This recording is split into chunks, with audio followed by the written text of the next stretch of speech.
മിച്ചർ ഇഷ്ടപ്പെടാത്ത ആരും തന്നെ ഉണ്ടാവത്തില്ല. അപ്പോൾ വൈകുന്നേരം ചായക്ക് കടിയായിട്ട് ഇന്നൊരു അവൽ മിച്ചർ തയ്യാറാക്കിയാലോ? പെട്ടെന്ന് വീട്ടിലുള്ള സാധനങ്ങൾ വെച്ചിട്ട് വളരെ സിമ്പിളായിട്ട് തയ്യാറാക്കാൻ പറ്റിയ അവൽ മിച്ചർ. ആദ്യമായിട്ട് ചാനൽ കാണുന്നവർ ഒന്ന് സബ്സ്ക്രൈബ് ചെയ്തിട്ട് ഈ വീഡിയോ കാണുക. അപ്പോൾ എങ്ങനെയാണ് ഈ അവൽ മിച്ചർ തയ്യാറാക്കുന്നതെന്ന് കണ്ടു നോക്കാം. ഇതിനായിട്ട് ഞാൻ 1 കപ്പ് അവൽ എടുത്തിട്ടുണ്ട്. ഞാനിത് എണ്ണയിലല്ല ഫ്രൈ ചെയ്തെടുക്കുന്നത്, എയർ ഫ്രയറിലാണ് ഈ മിച്ചർ തയ്യാറാക്കുന്നത്. ഞാൻ ഇതൊരു പാത്രത്തിലേക്ക് ഇട്ട് കൊടുക്കുന്നുണ്ട്.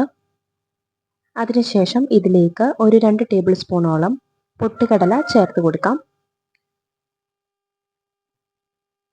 അതിനുശേഷം ഇതിലേക്ക് ഒരു 5-6 അണ്ടിപ്പരിപ്പ് ചേർത്ത് കൊടുക്കാം.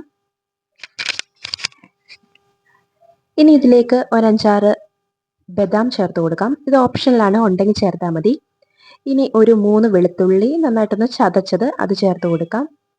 ഒപ്പം ഒരു 2 തണ്ട് കറിവേപ്പില.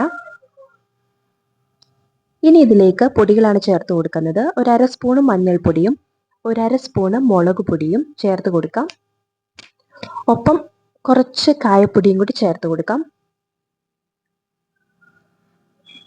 ഇനി ഇതിലേക്ക് ആവശ്യത്തിനുള്ള ഉപ്പും കൂടി ചേർത്ത് കൊടുത്ത് നമുക്കിത് നന്നായിട്ടൊന്ന് മിക്സ് ആക്കി എടുക്കണം.